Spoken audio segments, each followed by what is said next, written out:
آج ملک پاکستان جن مسائل سے دوچار ہے اس سے کہیں بڑے اور زیادہ مسائل مکہ کے اندر آپ صلی اللہ علیہ وسلم کی آمد سے قبل تھے۔ آج تو پھر حالات بہت بہتر ہیں۔ اگر آپ ان حالات کو پڑھیں جو حالات نبی محترم صلی اللہ علیہ وآلہ وسلم کی آمد سے قبل مشرکین مکہ کے اور جو معاشرہ جس قدر گری ہوئی ان کی حالت تھی، کبھی ان کو اپنی آنکھوں کے سامنے رکھیں تو بندہ یہ تجزیہ کر سکتا ہے کہ پاکستان کے حالات اس کے مقابلے میں بڑے بہتر ہیں۔ اس حد تک یہاں پر کرپشن، اس حد تک یہاں پر زناکاری، اس حد تک ظلم و ستم نہیں ہے جس حد تک ظلم و ستم اس معاشرے کے اندر تھا۔ جب اس معاشرے کی اصلاح رسول اللہ صلی اللہ علیہ وسلم نے کی ہے اور جس انداز سے کی ہے، یقین جانیے جب تک وہ انداز ہم نہیں اپنائیں گے، ہمارے حکمران نہیں اپنائیں گے، یہ 100 سالہ کیا 100 دن کی کارکردگی کیا 100 سالہ بھی کارکردگی ہو تو رزلٹ 0 اور 0 نکلے گا۔ کامیابی تبھی ممکن ہے اسی نہج پر جس نہج پر محمد الرسول اللہ صلی اللہ علیہ وآلہ وسلم نے صحابہ کی تربیت کی ہے۔ چند سالوں کے اندر وہی مکہ کی سرزمین جو ظلم و ستم سے، گمراہیوں سے، جہالتوں سے بری پڑی تھی، آپ نے جن تعلیمات کی بدولت وہاں پہ نور ایمان پیدا کیا ہے، وہاں پہ امن پیدا کیا ہے، اور وہی مکہ آج تک اللہ کی رحمتوں کا مرکز ہے۔ جب تک وہ تعلیمات نہیں اپنائیں گے خطہ پاکستان میں امن ممکن نہیں ہے۔ کمیٹیاں بن جائے، جی آئی ٹی بن جائے، کچھ بن جائے، وہی ضابطہ اپنانا پڑے گا جو ضابطہ محمد الرسول اللہ صلی اللہ علیہ وسلم نے دیا ہے۔ ربیع الاول کے مہینے کا پیغام، ربیع الثانی کے مہینے کا پیغام، آپ آئے، آپ نے جہالتوں کو جس طرح ختم کیا ہے، بڑی فحاشی ہے، عریانی ہے، جگہ جگہ زنا کے اڈے ہیں، لیکن یقین جاننا زنا کی وہ کیفیت نہیں جو مشرکین مکہ کے اندر پائی جاتی تھی۔ اعلانیہ طور پر گھروں پہ عورتیں جھنڈے لہرا کر بدکاریاں کرتی، 10 بندے زنا کرتے ایک عورت کے ساتھ، اور ڈٹائی اور بے حیائی کا عالم یہ تھا جب بچہ پیدا ہوتا ان 10 میں سے عورت جس کو چاہتی اس بچے کا باپ مقرر کرتی۔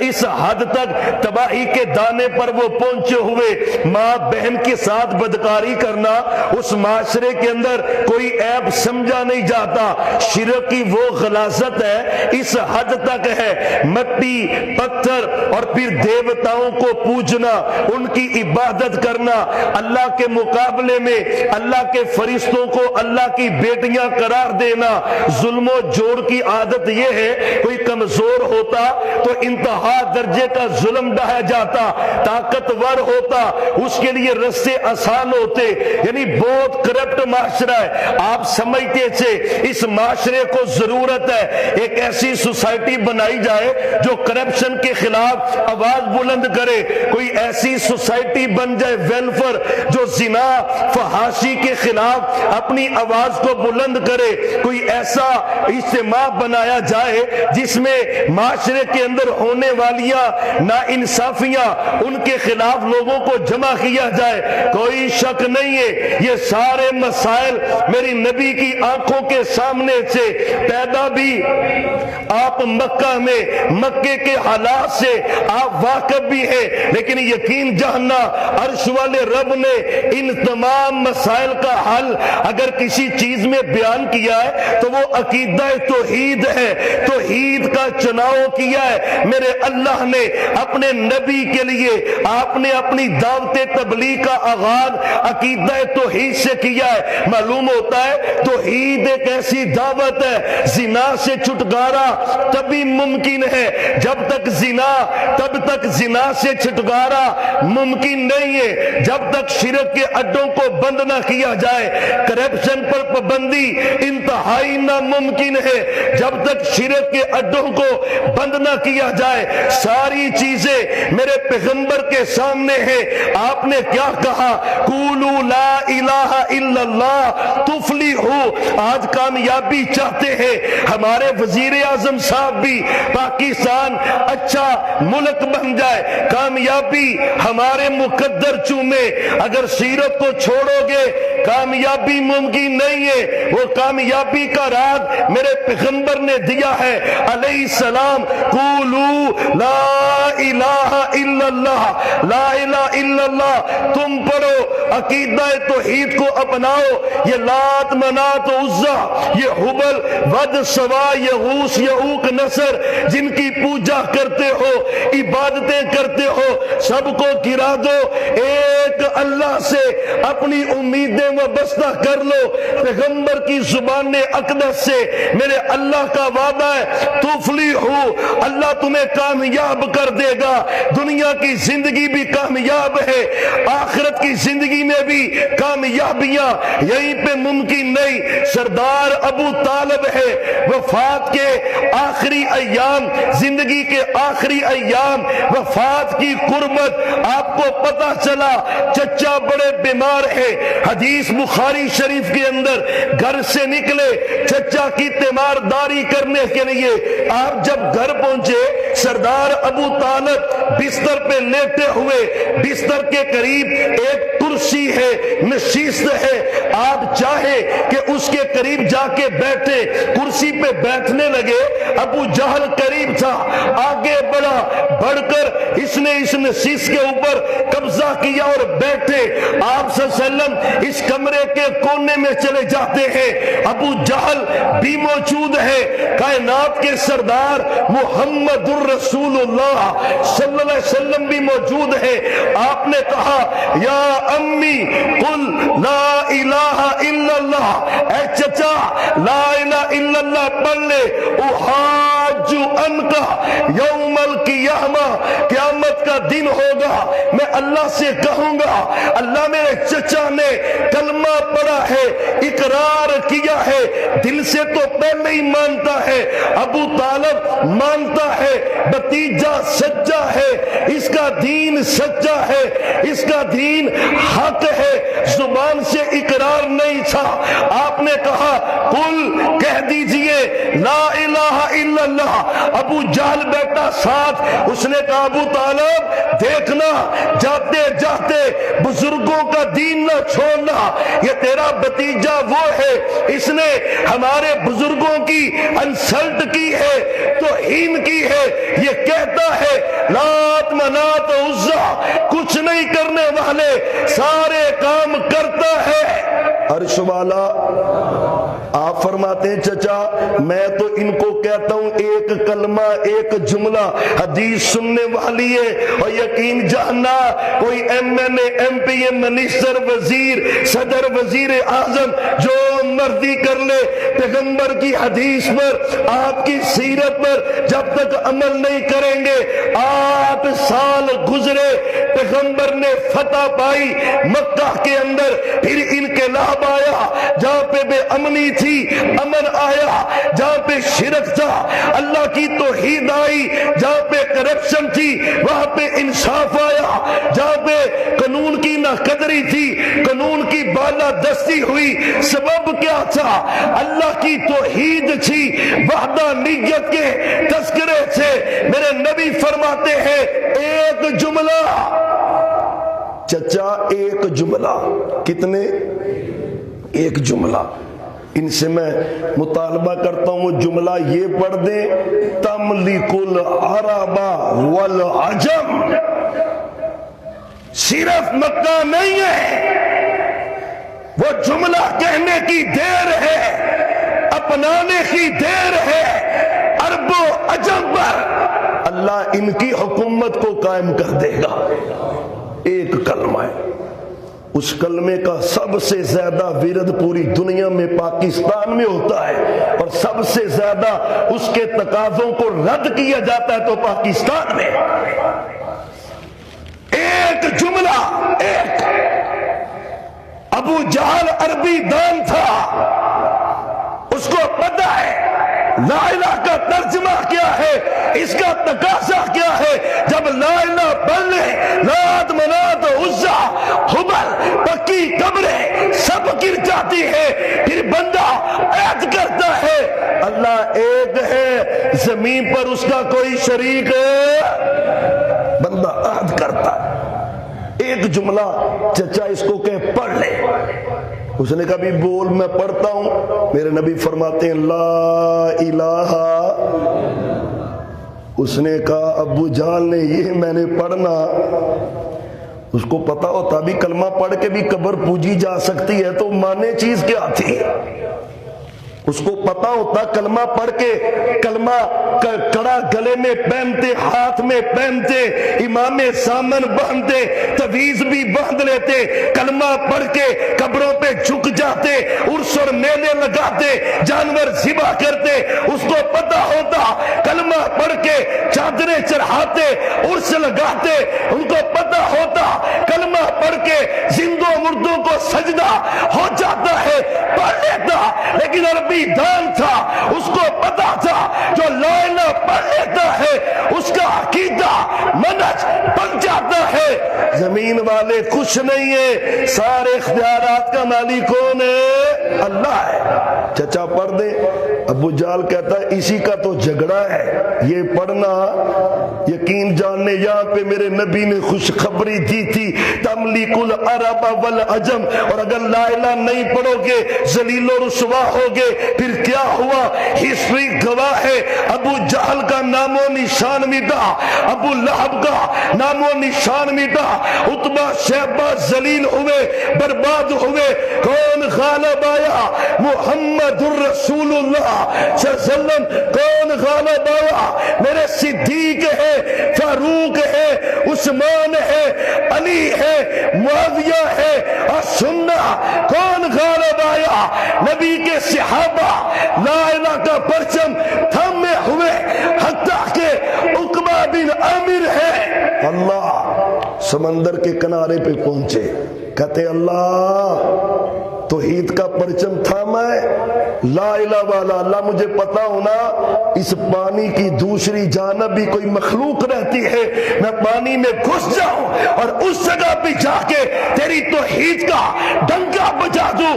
صحابہ نے لا الہ کو تھاما، اللہ نے کہاں پہ اندلس ہے، پیرس ہے، افریقہ ہے، پوری دنیا پہ اگر پرچم لہرایا ہے تو محمد الرسول اللہ صلی اللہ علیہ وسلم کا لہرایا ہے۔ ہمیں بھی تو غور کرنا چاہیے، 70 سال تو بیت گئے، یہ صحابہ کی کامیابیاں 70 سال میں نہیں ہے، عہد خلافت کی کامیابیاں 30 سال ہے، 20 سالہ میرے معاویہ کا دور ہے، ہر طرف اسلام کا پرچم لہرا رہا ہے، اسلام کو عزت ہے، کفر آج ذلیل ہے۔ سبب کیا؟ لا الہ الا اللہ۔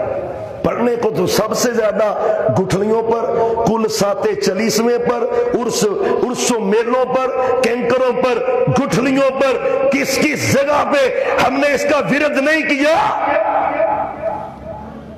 اور ورد کی بات نہیں تھی، بات تو تھی من مات وہو یعلم، بندہ لا الہ پڑھتا بھی ہو اور اس کو جانتا بھی ہو کہ لا الہ کہتا کیا ہے۔ لا الہ تقاضا کرتا ہے خالق مالک رازق وہ ہے، مدبر وہ ہے، جب تک یہ نہیں اپنائیں گے۔ یہ سعودیہ ہے، آج سے 150 سال 100 سال پیچھے چلے جائیں، یہیں پہ بھوک تھی۔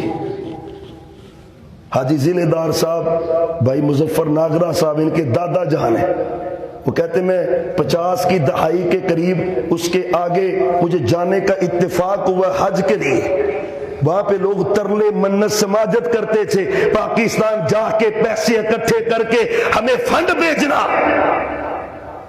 حالات یہ تھے جب شرک کا خاتمہ کیا ہے، توحید کو اپنایا ہے، جبے کبرے دستارے سب کچھ گرا ہے، ایک اللہ کی توحید کا ڈنکا بجایا، آج اللہ کی قسم پوری دنیا میں سب سے زیادہ اگر کہیں امن ہے یا مکہ میں ہے یا مدینہ میں ہے، اور توحید ضامن ہے امن کی۔ آج یہ جو بھیگی بلی کی طرح ہمارے سارے سیاستدان، سبب کیا ہے؟ قرآن کہتا ہے سنلقی، فرمایا جو شرک کرتا ہے ہم اس کے دل میں ڈر اور روب پیدا کر دیتے ہیں۔ بندہ کھڑا ہو کے بات کر ہی نہیں سکتا جو قبروں کو پوجنے والا ہو۔ اللہ کا ڈر چاہیے، توحید چاہیے، کفر کی آنکھوں میں آنکھیں ڈال کے بات کرنے کے لیے۔ جب وہ توحید ہوتی ہے نا، ماڑے ماڑے صحابہ، ماڑے سے مراد ہے پیسوں کے اعتبار سے، ملنے کے لیے چلے گئے، بادشاہ ہے، ان کپڑوں میں بادشاہ نہیں ملتا، کہتے ہم نے ملنا ہے تو انہی سے ملنا ہے، کپڑے ٹاکیاں لپیٹی ہیں تلوار کے اوپر، کیا منظر ہوگا غربت کا۔ صحابہ پیغام پہنچا بادشاہ کے پاس، اس نے کہا اجازت ہے آئے۔ یہ جرت کس نے دی ہے؟ توحید نے۔ جب توحید نہیں تھی یہ ڈرپوک بھی تھے، ڈرتے بھی تھے، بھوکے مرتے بھی تھے۔ اسلام آیا ہے، اسلام نے عزت دی ہے، توحید نے عظمت دی ہے۔ صحابہ نیزے ہاتھ میں پکڑے، تلواروں پہ ٹاکریاں، کپڑے لپیٹے، عمدہ کلیم ہے، اپنی تلواروں سے کلیم پہ مارتے مارتے چھید کرتے صحابہ بڑھتے جا رہے۔ جرت توحید پیدا کرتی ہے، توحید۔ اللہ کوئی توحید والا ہمیں بھی دے دے۔ یقین جانے لوگوں نے تو ایاک نعبد و ایاک نستعین دیکھا ہے، لیکن جب قبر پر جھک کر سجدہ کر کے ساری امیدوں پہ پانی نہیں پھیر دیا۔ ایمان اپناؤ وہ جو ایمان پیغمبر نے صحابہ کو دیا ہے۔ اچھا جا کے نہ سجدہ نہیں کیا۔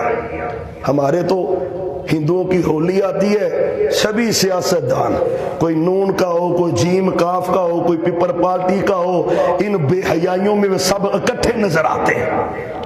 شراب کا معاملہ نہیں، سب کلیئر ہو کے سامنے آ گئے سیاستدان سارے۔ وہ چند درویش علماء ہی کڑے تھے جو کہتے تھے اس قانون کو پاس کرو کہ لائسنس شراب کے جاری نہیں ہونے چاہیے۔ کوئی پی ٹی آئی کا، کوئی نون لیگ کا، کوئی پیپل پارٹی کا، سب کہتے تھے یہ لائسنس منسوخ نہیں ہونا چاہیے۔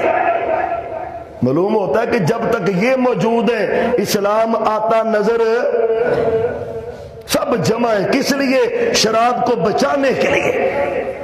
سارے نیٹ اینڈ کلین ہو گئے، اب کوئی بھول چوک ہے؟ اور اگر اس ہندو نے ان کی غیرت کو جگانے کا پروگرام بنا ہی لیا ہے تو پھر ہمارے وزیر اطلاعات کہتے اس نے سستی شہرت حاصل کرنے کے لیے ڈرامہ کیا ہے۔ مدینہ کی ریاست میں کوڑے لگتے تھے شراب پینے والے کو، کوئی مسلم ہو یا غیر مسلم ہو، جو شراب پیتا تھا کوڑے کھاتا تھا۔ ہم کہتے ہیں جس نے پینی ہے اس نے پینی ہے۔ اسلام غیرت دیتا ہے، توحید غیرت پیدا کرتی ہے۔ صحابہ شہید کرتے جا رہے ہیں، کلین پھٹتا جا رہا ہے نیزوں کے ساتھ، سارا حال پریشان ہے، یہ کر کیا رہے ہیں؟ پرانے کپڑے پھٹے ہوئے، پیوند لگے ہوئے، جرت و غیرت کس قدر ہے؟ لوگ جھک رہے ہیں، رکوع کر رہے ہیں، نانا صحابہ سٹینڈ ہیں، کھڑے۔ لوگوں نے کہا بھی انہوں نے آپ کی انسلٹ کر دی، سجدہ نہیں کیا۔ اس نے پوچھا بھی آپ جب کسی سے ملتے ہیں تو کوئی آپ دعائیا کلمے ملاقات کا انداز کیا ہے؟ بادشاہ جو انداز تیرا ہے عرش والے رب کے علاوہ کسی کو سجدہ جائز، وہ رب کا حق ہے، ہم زمین والے کو نہیں دیتے۔ اس نے کہا تم کیسے ملتے ہو؟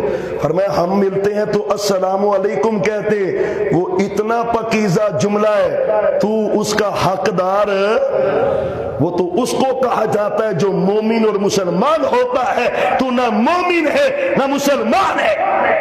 کون جرت پیدا کرتا ہے؟ توحید جرت پیدا کرتی ہے۔ آج شرک نے بزدلی پلا دی، فلان گھر میں جن ہے، بیچارہ سب سے سستا محلے میں وہ مکان بکتا ہے جس کے بارے میں یہ ہوتا ہے اس میں سایہ ہے۔